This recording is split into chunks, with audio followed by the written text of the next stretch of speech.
Okay, welcome back and let's do this. YouTube family, Rumble, whoever is listening, or for me in the future to reflect. This is another time to make another video. We just went past Christmas of 2023 and we're knocking on the door of the new year 2024. So I'm just going to make this video and try to make it as quick as possible. And what brought about me making this video is I heard a lady talk about she being worried about whether her children can afford property in future or not, because at the moment there's a housing crisis. And I believe this is happening almost in the whole of the Western Hemisphere. Obviously, or absolutely, it's happening here in the Republic of Ireland. We've had housing crisis for a very, very long time now. I actually have videos that I've made, street interview, guerrilla style, that I've made in the past. You can check my previous videos. But I'm here to kind of offer a solution, so to speak. In as much as a lot of people don't support or don't like multinational or big corporations and stuff, don't get me, I'm not a huge darling of them either. But I can see the opportunity that they provide and I can kind of partake in that opportunity. And this is what I mean by that. You can buy, really, most people know the only way to, or think the only way to invest in properties is to buy brick and mortar or physical real estate. And because it's the oldest form of investment, so people understand that it's passed down from generation to generation. But then in this information age, there's also what we call REITs or REITs, REITs. I might as well spell that out on the screen, or REITs, so to speak. And what these companies do is they are huge companies, maybe conglomerates and things, and they have thousands of properties that they manage. They collect money from the renters or whatnot, and they then by law have to distribute about 90% of their profits to their investors. So but these REITs also trade on the stock market, similar to stocks. So the prices also fluctuate. They go up and down, but then they pay dividends. I believe a whole bunch of them will pay dividend monthly. There are some that pay dividend quarterly. And then some of them will include realty income, or VICI, or BSI. There's quite a few of them. If you go to if you Google REITs in America or REITs or whatever, you see a whole bunch of them. So they trade like stocks, and they're pretty cheap. You see some of them that go for maybe $45 per stock or $50-something per stock. You can buy as much as you can. So if you can't afford, now the returns on those are not going to be the exact same returns as the brick and mortar. Now they might be a bit less when you're looking at it from a numerical or remuneration point of view. They might be a little less because some of them will be paying, the good ones pay about 4 or 5%. If you're looking at 7%, I say to stay away from those. They're pretty volatile. But the 4 or 5% is a typical rule of thumb for most of the REITs. Now, if you have a property and you're definitely not expecting 4%. Now, based on the video I made before and the screenshot that I shared with the breakdown of the numbers, you're making about that amount or even less. I believe the property I was using was about $135,000 cost, and then you're left with, I think, 100 and something at the end of the month for each month. So it's pretty low. Now, even if it is not low, even if because tax on income from real estate here is about 40%. Now there are ways around that, or there are ways that real estate investors go around that. That's up to them. I don't have a physical property that I rent out, so I don't know the details. But here's the thing. Real estate investment, they always market it or present it as a form of passive income.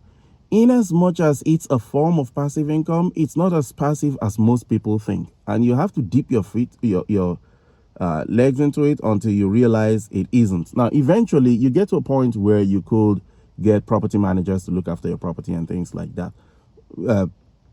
But until you get to that point, you're gonna have to self-manage. You have one property, you're gonna have to self-manage. If you have one property and you're getting a property manager, they're just gonna eat into your profit.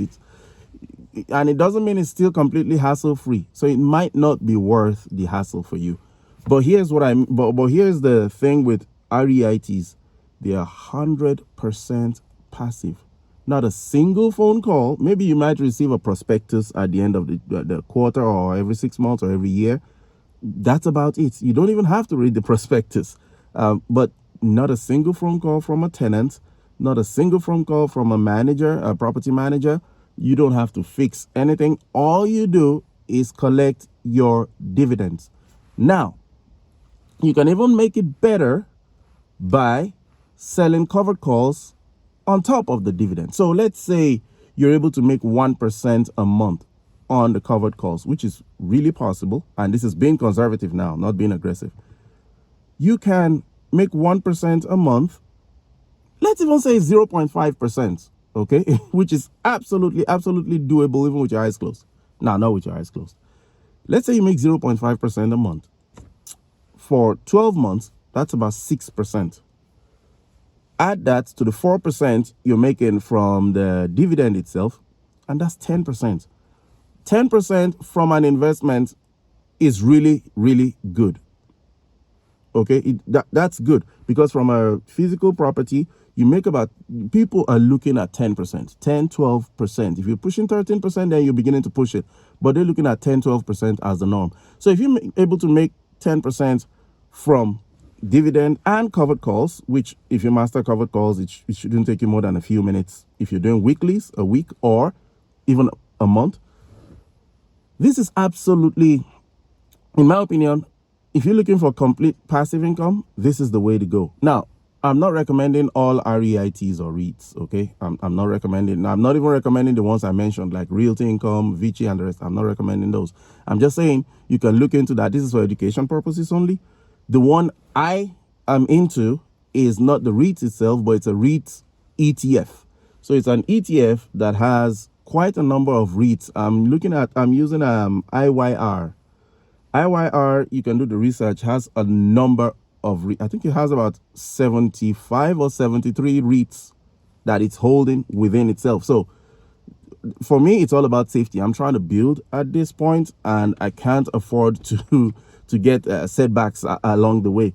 So the REIT, the ETF that I mentioned just now, I'm not recommending that. I'm just saying that's what I'm using to get exposure to real estate. So you can call me a tenant. I think it goes for about $89 or $91 per share at the moment. So you can call me a landlord that don't own a physical building. What I'm trying to get to is this. You can start exposing your children, or giving them assets that has exposure to the real estate even when they're young. You can open a custodial account, or you can even use that from your own account. Keep investing, or do a dollar cost averaging, or euro cost averaging, or pound cost averaging, whatever it is you use, your currency cost averaging, whatever it is you're living, and put this money in every single month or every 2 weeks or whatever it is, and keep buying more and more and more of the shares. So it's compounding. You allow compounding interest to work in their favor because they have time. And if it gets to a point where you can even sell covered calls on them, because you need to have 100 shares to be able to sell covered calls, then you start selling covered calls on them to even enhance the returns. And by the time they are of age to settle down and try to buy their own properties and things like that, it would have grown into a huge amount, a humongous amount that is giving them returns that if they want to buy a physical property, they can go ahead. And if they don't want to buy a physical property, they don't have to. So this is one way of looking at, of dealing with the situation where lots of people are worrying at the moment that the house prices are going to be completely out of reach. Even right now, it's out of reach for a whole lot of young adults. But if their parents had been preparing for this since they were kids, they wouldn't have too much of an issue now.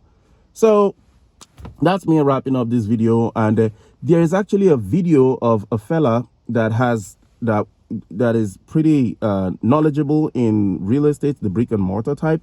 But now he's also doing the REITs, but he's more of an apostle for the REITs, or a missionary for the REITs than he is for the brick and mortar. I'll try to leave a link to the interview down in the description, and you can watch that. I think it's almost an hour, maybe 47 or 60 minutes thereabout.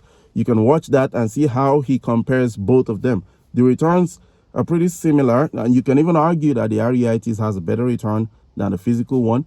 And even if they're not, I think he said it's like 2% or 4% a year, thereabout. But even if it's 2% or 4% less, the fact that it's 100%, I wouldn't say 100%, but I'd say 95% passive does it for me. Okay, I'll leave that in the description. You can watch it in your own leisure. And this is me signing out. See you in the next video.